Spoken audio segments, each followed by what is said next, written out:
Magkasamang inamin ni Coco Martin at Julia Montes ang tungkol sa kanilang anak. Naging maingay nga ang usapin sa social media patungkol sa di umano'y matagal nang itinatago ni Coco Martin at Julia Montes na kanilang anak.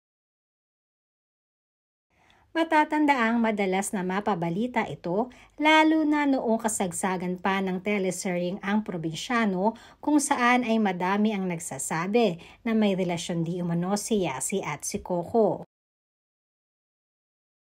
Kaya naman nang malapit nang matapos ang teleserye ay may mga kumalat na mga pictures na Julia at Coco na magkasama noon sa Boracay. Ito nga ang nagpatahimik noon sa mga Cocoyas fanatics at sinabi pa na kaya nga nawala ng matagal si Julia sa pelikula at telebisyon ay dahil na rin ibinahay na di umano ito ni Coco at matagal na ngang may anak na sila. Maugong man ang naging balitang ito noon ay hindi naman nagbigay ng pahayag at komento sina Julia at Coco patungkol sa issue. Samantalang nabubuhay naman uli ang isyu ngayon dahil namataan ng mga netizens si Julia Montes at Coco Martin sa isang resort sa Palawan.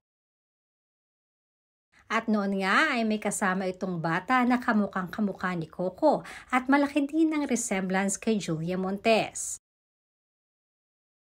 Kaya naman mas lalo pang tumibay ang hinala ng mga netizens na ito ang anak na matagal nang itinatago ng dalawa.